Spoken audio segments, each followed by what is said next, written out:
El calor de media tarde se adhería a Elena como una promesa de miseria perpetua. Había pasado de ser la matriarca respetada de una familia modesta a una cifra insignificante en el balance de cuentas de unos buitres. Apenas 3 meses después del fatal accidente de Jorge, los acreedores y los socios turbios de su esposo la habían despojado de todo. Se llevaron la casa, la fábrica y hasta el último reloj de pared, dejando solo cenizas de lo que fue su vida. El único remanente, el último pago, la burla final de un abogado con traje de lino caro y conciencia de cartón había sido aquel pedazo de chatarra. Un tráiler oxidado, anclado en un terreno yermo al borde de la civilización. «Es todo lo que queda a nombre de su difunto esposo, señora», había dicho el hombre, con una sonrisa que no alcanzaba sus ojos muertos. Una propiedad registrada como Unidad Móvil Habitable M89, libre de hipotecas. Acéptelo y firme. Es el final de este drama. Elena, con las sienes palpitantes de humillación y el cuerpo exhausto por las noches sin dormir, firmó. No por el valor del tráiler, que era nulo, sino porque necesitaba un cierre, un punto final antes de caer en un abismo legal sin fondo. Lo que no sabían ni el abogado ni los hombres que la habían arruinado era que una viuda en el fondo de su desesperación deja de temer a la pérdida y empieza a soñar con la venganza, o mejor dicho, con la justicia silenciosa. El tráiler, apodado por los vecinos sarcásticos como La Cueva, estaba lejos de ser habitable. Estaba hundido en una parcela fangosa, rodeado de maleza y a la sombra de una valla industrial que chirriaba con el viento. Por dentro, el aire era espeso, saturado con olor a moho, aceite quemado y una soledad aplastante. Elena se sentó en el único colchón rasgado que quedaba, el cuerpo encorvado, observando cómo el polvo danzaba en los pocos haces de luz que se colaban por las ventanas rotas. Era el fondo del barranco. Ya no quedaba nada. Pero justo en ese momento de rendición, algo llamó su atención. No era visual, sino táctil. La madera bajo el colchón no se sentía como el contrachapado barato del resto del piso del remolque. Era más denso, más frío. Con un gruñido de esfuerzo, empujó el colchón y raspó con las uñas el tablero subyacente. Estaba cubierto por una alfombra vinílica gastada. Rasgó el vinilo con rabia ciega. Debajo no había madera, sino una lámina de metal pesado, atornillada a la estructura. Jorge no había sido un hombre que perdiera el tiempo en nimiedades. Era un ingeniero eléctrico brillante, obsesionado con la seguridad y el secreto. Había rumores en la familia, siempre desestimados como paranoia, de que él no confiaba en los bancos, de que siempre había manejado una cuenta paralela en efectivo o activos fáciles de mover. Pero Elena nunca había visto nada. Ahora, ante aquella plancha de acero, la viuda dejó de llorar y comenzó a pensar. La víctima se desvanecía y la investigadora activa despertaba, impulsada por la necesidad feroz de proteger a sus hijos y limpiar el nombre de Jorge. Consiguió una palanca oxidada de un vertedero cercano y pasó las siguientes 3 horas bajo el sol implacable, forcejeando con los tornillos recalcitrantes. Eran tornillos de cabeza hexagonal, viejos, pero increíblemente apretados. Era una labor digna de un cerrajero, no de una mujer que hasta hacía poco solo manejaba las cuentas del hogar y las flores del jardín. Pero cada tornillo que cedía era una pequeña victoria contra los hombres que la habían destruido. Cuando el último tornillo saltó, el panel de acero no se levantó fácilmente. Tuvo que usar la palanca para hacer palanca, y con un crujido metálico ensordecedor, la placa cedió. Lo que reveló debajo no era un simple escondite, sino el inicio de una arquitectura compleja y bizarra, oculta dentro de las entrañas de aquel tráiler insignificante. No había dinero. Había un pequeño compartimento hermético, del tamaño de una caja de zapatos, y dentro una serie de objetos que solo Jorge podría haber guardado. Un viejo diario encuadernado en cuero, 3 llaves sin marcar, y lo más importante, una unidad USB metálica con un logo grabado a láser. Un águila en vuelo sobre un mapa distorsionado. Elena se llevó la caja y el diario a la luz más tenue de la pequeña mesa de la cocina, evitando la mirada de los vecinos curiosos que se asomaban. Abrió el diario. La caligrafía de Jorge era precisa, casi militar. No eran memorias, sino un inventario cifrado. Las primeras páginas enumeraban códigos, coordenadas geográficas, que parecían apuntar a ciudades abandonadas y parajes naturales, y referencias crípticas a el arca, el espejo de Cal y la matriz del tráiler. Pero una entrada, la más reciente, marcada con un círculo rojo, hablaba sin ambigüedad. Los bienes no están donde todos buscan, sino donde nadie se atreve a mirar. La M89 no es un refugio, es una llave. El valor es exponencial al riesgo. El tesoro está oculto dentro de lo feo, lo inservible. Lo que construí no es una fortuna, es una red de escape. Si lees esto, Elena, no llores por mí, huye o pelea. Y recuerda, la segunda pared no es pared, es camino. Un escalofrío helado le recorrió la columna vertebral. Jorge no había muerto. Había sido forzado a desaparecer, o al menos había anticipado su caída y preparado una compleja trampa de salvación. El tráiler no era un pago, era un legado, y la pobreza que la rodeaba no era el final, sino la cubierta. El peso de la unidad USB en su mano de repente se sintió como el peso de un cetro. Elena se enderezó. El dolor en su espalda no había desaparecido, pero la desesperación sí. Había una misión, había justicia que recuperar, y sabía exactamente por dónde empezar. El diario mencionaba una clave de acceso única, el espejo de Cal. Ella recordó al instante la pared del fondo del tráiler, cubierta de moho y pintada con una capa desigual de cal blanca. Una pared que no parecía pared. Se levantó con una resolución de acero, la viuda en duelo reemplazada por una mujer que había encontrado un mapa hacia la venganza. Era hora de descubrir lo que su esposo, el ingeniero paranoico, había construido dentro de su propia tumba. El juego había cambiado. La pared de cal, descolorida y áspera, se erigía ahora no como un límite de su miseria, sino como el primer obstáculo de una odisea. Elena deslizó la punta de sus dedos por la superficie mugrienta, sintiendo la textura irregular. El diario de Jorge había sido claro. La segunda pared no es pared, es camino. Aquello significaba que la ingeniería de su esposo había convertido un simple remolque desechado en un sofisticado cofre de secretos. Sacó la unidad USB, su brillo metálico contrastando con la suciedad del ambiente. El diario cifrado la guió hasta un punto específico en la pared, justo debajo de una abolladura insignificante. La descripción era tan precisa que resultaba escalofriante. Jorge había diseñado el sistema para que fuera indetectable para cualquier mirada casual. Al presionar y deslizar siguiendo un patrón específico, 3 toques cortos, 1 largo, 2 cortos, una sección delgadas de la cal cedió, revelando un diminuto ojo de cerradura, casi invisible, que había estado hábilmente disfrazado con masilla y pintura vieja. El temblor en sus manos no era de miedo, sino de una adrenalina fría y eléctrica. De las 3 llaves sin marcar encontradas en la caja, solo una encajó en la cerradura. Al girarla, no se escuchó el clic de un pestillo común, sino el zumbido eléctrico de un motor. Un rectángulo de la pared de cal, de unos 2 metros de altura, se deslizó silenciosamente hacia un lado, revelando una abertura estrecha y profunda. El aire que salió de esa cavidad era frío, filtrado, y olía a componentes electrónicos y metal nuevo. Elena entrecerró los ojos. Dentro, iluminado por una luz LED de baja intensidad, había un espacio que desmentía por completo el exterior cochambroso del tráiler. Era una especie de nicho blindado, perfectamente aislado e insonorizado. No había telarañas ni moho. Las paredes estaban cubiertas de un material ignífugo y amortiguador.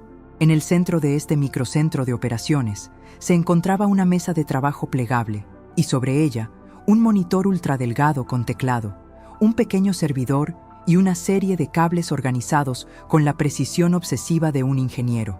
El contraste era brutal. La pobreza visible del tráiler, el engaño perfecto para los acreedores, ocultaba una inversión de recursos y una mente estratégica de alto nivel.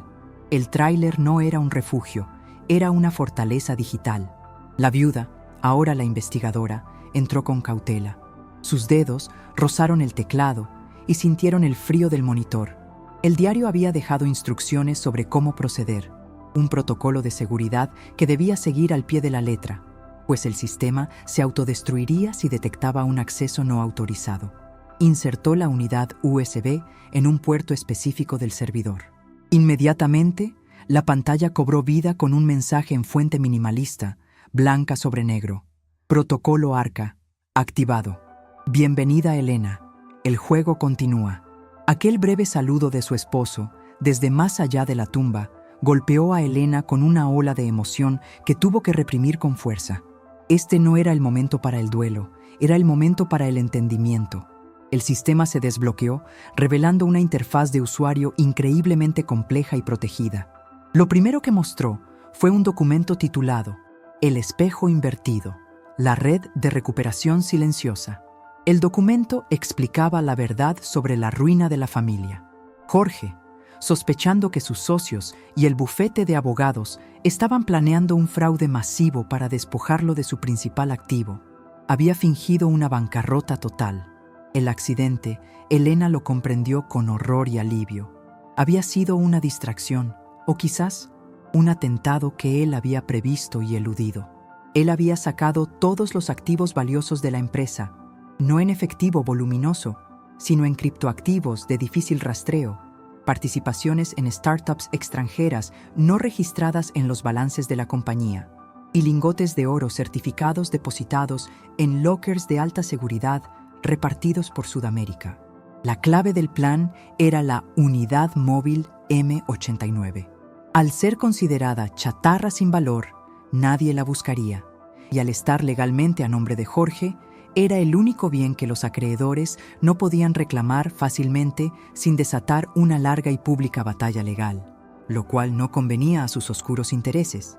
El tráiler era el punto ciego legal, pero la revelación más importante era que el sistema de Jorge, ejecutándose en segundo plano desde hacía meses, no buscaba solo la supervivencia, sino la venganza económica.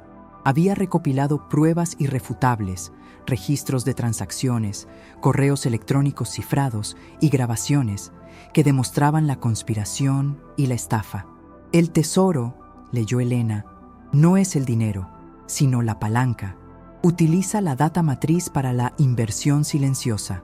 No busques el enfrentamiento, busca la justicia exponencial.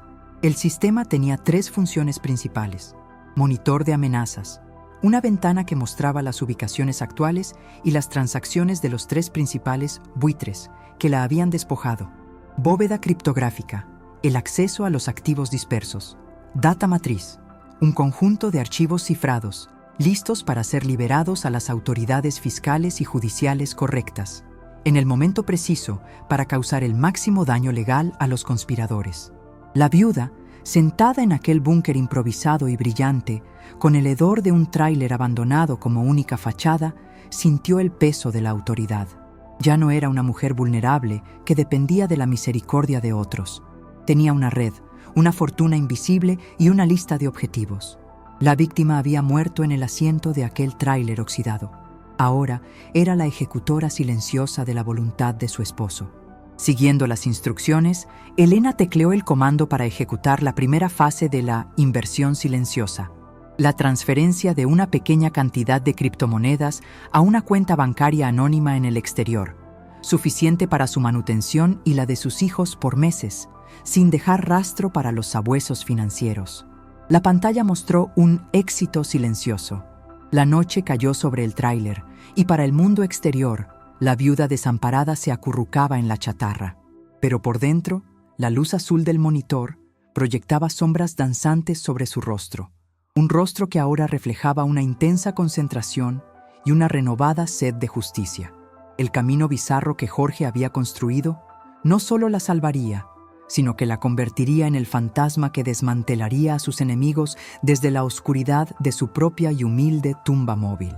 La madrugada en el páramo era fría, un contraste gélido con el calor intenso que emitían los servidores dentro de la fortaleza oculta del tráiler. Elena había pasado la noche en vela, navegando por la data matriz, absorbiendo la magnitud del fraude que había arruinado a su familia y confirmando la identidad de los conspiradores. El abogado, Gustavo Rendón, la figura principal, y 2 ex socios de Jorge, Osvaldo y Carmelo, cuya codicia había sido el detonante de toda la operación. El sistema de Jorge no era solo un depósito de activos, sino una herramienta de justicia calibrada. La clave del éxito, como decía el diario, era la justicia exponencial. No buscar el cara a cara, sino el colapso financiero y legal absoluto. Elena, ahora una estratega digital y una viuda con una misión, puso en marcha el plan final. La primera fase de la inversión silenciosa ya la había asegurado a ella y a sus hijos. La segunda fase era la aniquilación controlada de sus enemigos. Utilizando la función monitor de amenazas, confirmó que Gustavo Rendón, el abogado con la sonrisa muerta, estaba a punto de cerrar una transacción crucial en las Islas Caimán, utilizando los fondos robados a Jorge como garantía para una nueva corporación pantalla. Era el momento exacto para actuar, el punto de inflexión donde el daño sería máximo y la conexión con Elena sería inexistente. Con el corazón latiendo con una cadencia pesada y vengativa, la viuda comenzó la ejecución. Cada pulsación del teclado era un golpe de martillo sobre la estructura legal de Rendón. Activación de la data matriz. Elena liberó un paquete de información cifrada y con sello de tiempo. No lo envió directamente a la policía, lo cual sería demasiado obvio, sino a 3 entidades específicas: un periodista de investigación económico conocido por su ferocidad, una autoridad fiscal suiza, donde Jorge sabía que Rendón había cometido un error de registro menor, y al propio regulador bursátil del país.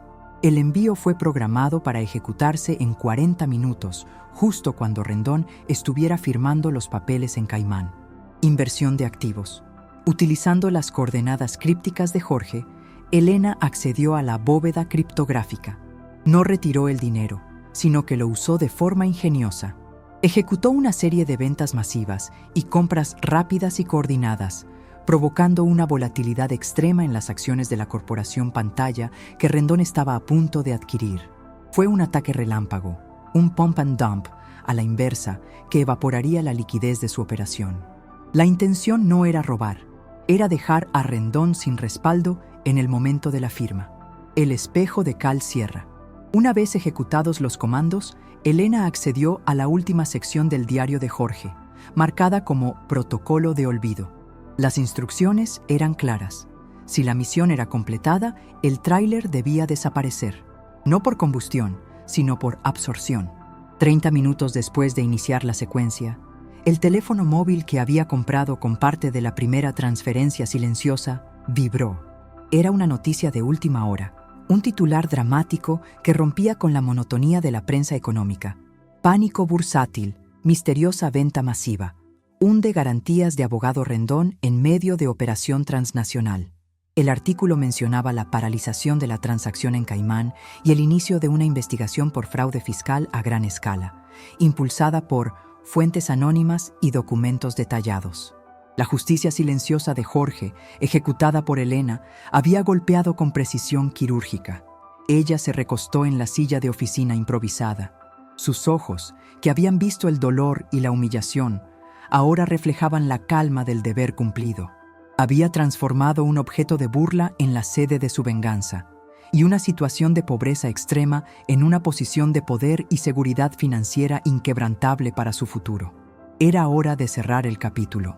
Siguiendo las instrucciones finales de Jorge, Elena extrajo la unidad USB, que ahora contenía el historial de su actividad. La guardó en su bolsillo junto a las 3 llaves, y se dirigió a un panel secundario en el búnker. Presionó el botón de desactivación final. Un temporizador comenzó una cuenta regresiva de 5 minutos. El protocolo de Jorge era increíblemente audaz. El servidor, diseñado para fundir sus componentes a temperaturas extremas, empezaría a calentarse, quemando cada chip y disco duro en una incineración silenciosa. Al mismo tiempo, el panel de cal se deslizaría de nuevo y se sellaría con un adhesivo industrial activado por calor.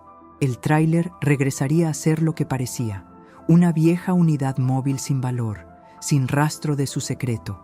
La M89 se convertiría en un sarcófago para la tecnología de Jorge y una coartada perfecta para Elena. Salió del búnker, dejando atrás el tenue zumbido de la autodestrucción. Con un último vistazo a aquel espacio que había sido su infierno y su salvación, pisó la alfombra de vinilo que el calor ya empezaba a sellar. Salió del tráiler por la puerta principal sin mirar atrás.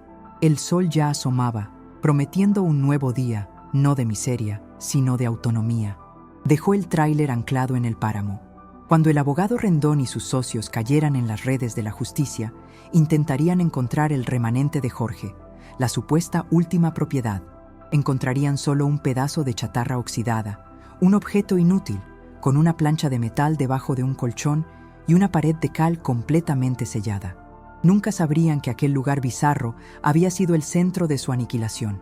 Elena caminó hacia la carretera, su paso firme. Ya no era la viuda desamparada, sino la arquitecta silenciosa de su propia redención. Llevaba en el bolsillo una llave USB llena de millones invisibles y el recuerdo de un esposo brillante. El tráiler, que fue un símbolo de su despojo, era ahora el monumento silente a su victoria. El drama había terminado. La inversión de poder se había consumado en la oscuridad y el camino de la viuda hacia la supervivencia y la justicia estaba asegurado.